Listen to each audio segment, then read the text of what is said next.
यार दोस्तों, Pakistan cricket team का जबरदस्त खिलाड़ी अहमद शहजाद के बारे अज तो कुछ अरसा पहले सोशल मीडिया के उत्ते काफ़ी ज़्यादा सवालात लोग करते पे सी, क्योंकि अहमद शहजाद जोड़े डोमैसटिक क्रिकेट के विच बहुत ज़बरदस्त परफॉर्मेंस दे रहे सी, लेकिन उसके बावजूद पाकिस्तान सुपर लीग के विच भी अहमद शहजाद नूं कोई भी टीम अपनी टीम के जगह नहीं दे रही सी। ना ही पाकिस्तान क्रिकेट बोर्ड अहमद शहजाद नूं कौमी क्रिकेट टीम के जगह देंदी पई सी। लेकिन अहमद शहजाद की डोमैसटिक क्रिकेट के परफॉर्मेंस बहुत ज़बरदस्त सी। सोशल मीडिया पर काफ़ी ज़्यादा ये सवालात उठाए जान लगे सी कि अहमद शहजाद नूं कौमी क्रिकेट टीम के जगह दी जाए। लेकिन खैर दोस्तों, पाकिस्तान क्रिकेट टीम के तो अहमद शहजाद नूं जगह मिल गई, लेकिन पाकिस्तान सुपर लीग के अहमद शहजाद नूं फिर भी किसी भी टीम ने पिक नहीं किया। लेकिन दोस्तों, अहमद शहजाद हुण बांग्लादेश प्रीमियर लीग के चले गए आ। बांग्लादेश प्रीमियर लीग के अहमद शहजाद ने हुण शोएब मलिक की जगह पर परफॉर्म करना वा। दरअसल पाकिस्तान सुपर लीग की किसी भी टीम ने अहमद शहजाद नूं जगह नहीं दी। लेकिन दोस्तों, अहमद शहजाद हुण बांग्लादेश प्रीमियर लीग के शोएब मलिक की जगह पर हुण बहुत अच्छा परफॉर्म करते पे है। दरअसल अगर शोएब मलिक जिहड़े आ उन्हां दे उत्ते स्पॉट फिक्सिंग का इल्जाम ना लगता तो फिर शायद अहमद शहजाद नूं जगह ना मिल पाती। लेकिन शोएब मलिक के उत्ते एक मैच के 3-9 बाल कराउण की वजह तो स्पॉट फिक्सिंग का इल्ज़ाम लगा वा।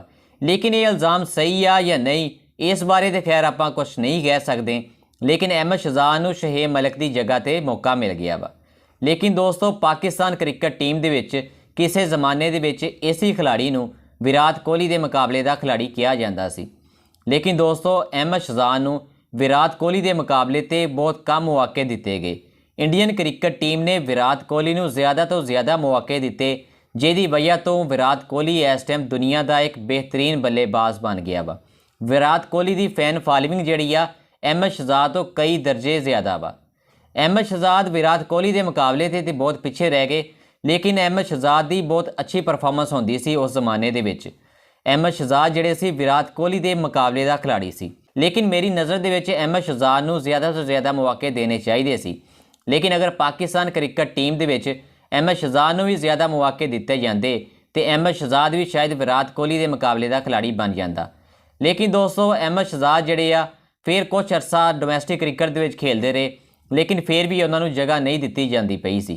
लेकिन ये तो अहमद शहजाद के फैंस की मेहरबानी आ कि सोशल मीडिया के उत्ते उन्होंने काफ़ी ज़्यादा हंगामा पाया होया सी, जिहदी वजह तो पाकिस्तान क्रिकेट बोर्ड ने अहमद शहजाद नूं कौमी क्रिकेट टीम के जगह दे दी सी। दोस्तों, खैर अहमद शहजाद हुण बांग्लादेश प्रीमियर लीग के बहुत अच्छा परफॉर्म करते पे आ। अपने पहले ही मैच के अहमद शहजाद ने 17 बालों के उत्ते 39 स्कोर बनाया वा। अहमद शहजाद जिहड़े हुण बांग्लादेश प्रीमियर लीग के मुस्तकिल खेलणगे, उन्हां दा कॉन्ट्रैक्ट हो चुकिया वा। खैर दोस्तों, अहमद शहजाद के बारे तुसीं की कहने आ, मैनूं कमेंट्स 'च ज़रूर दस्सिओ।